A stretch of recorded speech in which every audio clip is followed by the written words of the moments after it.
শুভ সকাল বন্ধুরা। আজ সকাল সকাল ঘুম থেকে উঠে এটা আমার ঠাকুর ঘর, এখানে নমস্কার করে প্রত্যেকদিন ঠাকুরকে নমস্কার করে তারপর একটু ছাদে যাই। ছাদে খানিকটা সময় কাটাই। তাই আকাশটা একটু অন্যরকম লাগছিল, মেঘলা আকাশের মধ্যে দিয়ে সূর্যটা উঠছিল, সূর্যের আলোগুলো মেঘের পাশ দিয়ে দেখা যাচ্ছে, খুবই ভালো লাগছে, খুব অপূর্ব লাগছিল আকাশটা। তাই একটু আকাশের ভিডিও করে নিলাম। আর এদিকে প্রত্যেক দিনের মতন পাখিদের যেরকম যা থাকে কাছে, হাতের কাছে, ওদেরকে একটুখানি করে দিয়ে দিই।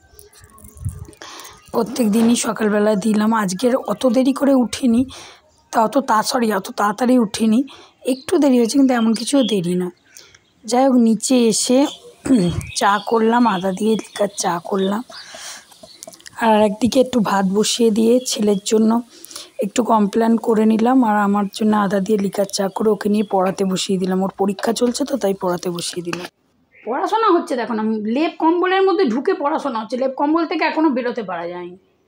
তাড়াতাড়ি লেখাটা শেষ কর, তাড়াতাড়ি লেখাটা শেষ করলেই লেপ কম্বলগুলো তুলবো, তুই উঠলে বিছানা থেকে। এই জানলা দিয়ে রোদ এসছে, কালকের ভিজে জামা কাপড়গুলো একটু দিয়ে দিলাম। আর এই সকালবেলায় এত এখানে ঢিবি জামা কাপড়, যেরকম আমার শীতের জিনিস সেরকম আমার ছেলের, আমার তো বেশি বেরিয়ে যায়, এত ঢিবি হয়েছিল। এগুলো সব গুছিয়ে সুন্দর করে গুছিয়ে রাখলাম, রেখে আর এই যে এটা চাপা দিয়ে দিই। ওটা পাখি ঢোকে তো, কাঁচা জামা কাপড়গুলো পরি, সোয়েটার টোয়েটার কাঁচা জামার মধ্যে পটি যদি করে দেয়, খুব পাখি ঢোকে। এখানে বসা প্রায় হয়ই না, এটা জামা কাপড় রাখার জন্য নষ্ট হয়ে গেছে, জামা কাপড় রাখার জন্য রেখে দিয়েছি। তাই এটা চাপা দিয়ে রেখে দিচ্ছি যাতে নোংরা না করে পাখিতে।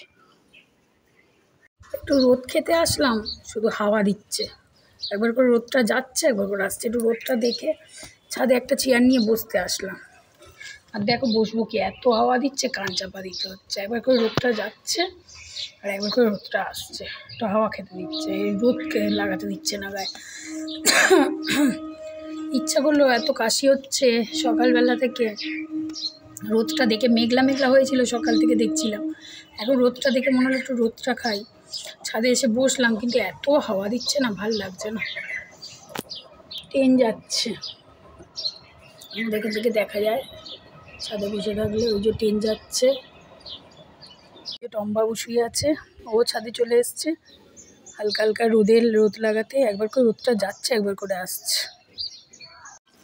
এদিকে ছেলে পড়ছে, আর আমি এদিকে টিফিন করে নিলাম, একটু আলুর তরকারি আর পরোটা করে নিলাম।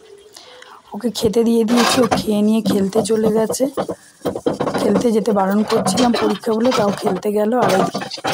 আর আমি পুরোপুরি রান্না শেষ হয়নি, কিন্তু যেহেতু টিফিন করেছি, আরও কালকের কিছু বাসন ছিল, সেগুলো মেজে নিচ্ছি। টিফিন করেছি, সেই বাসনগুলো মেজে নিয়ে তারপরে আবার রান্না আছে দুপুরে। শুধু ভাতটুকুই হয়েছে, আর কিছু রান্না করিনি। সেই রান্না, ঘরদোর পরিষ্কার করা, আরও অনেক কাজ আছে, সেগুলো সারবো। আমারও টিফিন খাওয়া হয়ে গেছে, আর একটু তার সাথে একটু আরেকবার চাও খাওয়া হয়ে গেছে। এদিকে কাজ করছে, এদিকে ছেলে এসে দেখো কি অবস্থা করে এসছে, দেখো পাটার সাইকেল থেকে পড়ে গিয়ে কি অবস্থা করে এসছে। সাইকেল নিয়ে হসপিটালে নিয়ে যাবো বলছি, যাবে না, ওই অবস্থায় তো রাখা যায় না, তাই হসপিটালে নিয়ে চলে গেলাম। হসপিটালে বেরিয়ে গেলাম, ইমার্জেন্সিতে নিয়ে গেলাম। ডাক্তারবাবু দেখলো, দেখে ইঞ্জেকশান আর ড্রেসিং লিখে দিল, ওষুধও দিল। তাই ইঞ্জেকশান আর ড্রেসিং করিয়ে নিয়ে বসে আছে, ড্রেসিংয়ের জন্য নিয়ে বাড়ি চলে এলাম।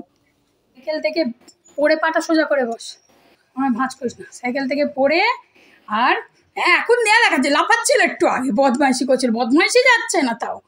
আর এই যে পায়ের যে অবস্থা হয়েছিল দেখিয়েছিলাম, ব্যান্ডেজ করে ড্রেসিং করে, না খুলবে না এখন, তাহলে করে দিয়েছে কেন ওটা, এখন খুলবে না, ওষুধ নেও। এই অবস্থায় এসছি বাড়িতে, হসপিটাল থেকে দেখিয়ে ড্রেসিং করে দিয়েছে। শুয়ে রেস্ট নেবে নাকি, ও কালকের পরীক্ষা, কোনো কথা শোনে না। একটুখানি পড়ে নিয়ে বেরোলো, একটুখানি বেরিয়েই এই অবস্থা করে বাড়ি ফিরল। তারপরে বাড়ি ফিরে ওকে একটুখানি গা হাত পা মুছিয়ে পরিষ্কার করে দিয়ে, ঘরদোর আর পরিষ্কার বাকি ছিল করে নিলাম।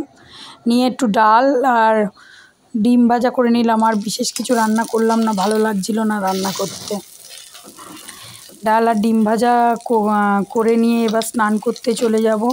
স্নান করে নিয়ে খেতে বসবো। ওকে পরিষ্কার করে ওকে খেতে দিয়ে দিয়েছি, ও খেয়েও নিয়েছে। তারপরে এসে আমি খাবো স্নান করে। আজকে এই ছেলের হসপিটাল থেকে নিয়ে এসে তারপরে আরও ঘরে টুকটাক কাজ ছিল, করতে করতে তো ছুটেছিলাম পায়ের ওরকম দেখে। হসপিটাল থেকে নিয়ে এসে ওকে ও খেয়ে নিয়েছে, ওকে একটু স্নান টান করিয়ে দিয়েছি, খেয়ে নিয়েছে। এবার আমি খেতে বসলাম। এই পেঁপে সেদ্ধ, আলুর চোখা, ডিম ভাজা আর ডাল। ওই তাড়াহুড়োর মধ্যে আর কিছু করিনি, আর রান্না করতে ইচ্ছা করলো না, যেটুকুনি রান্না হয়েছে এই দিয়েই খেয়ে নিলাম। এই খেয়ে দিয়ে উঠলাম।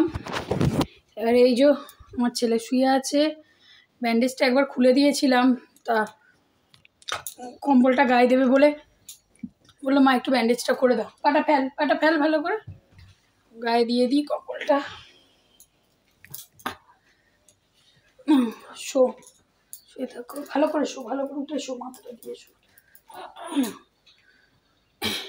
এবার এই একটু দুপুরবেলা রেস্ট নেবো। ও তো রেস্ট নেয় না, সারা দুপুর বাইরে থাকে, সারাক্ষণ বদমাইশি করে যাবে আর দৌড়াদৌড়ি করে যাবে।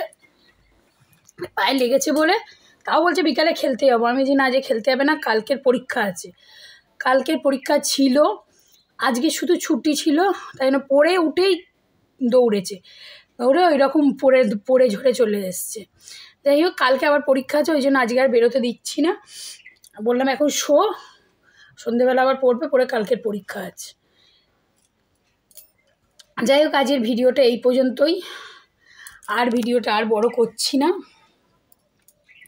তোমরা একটু পাশে থেকো, আমার একটু লাইক করো, ভালো লাগলে লাইক করো, পাশে থেকো, এইটুখানি। ঠিক আছে, আজকের মতন এই পর্যন্ত। Tata, bye bye.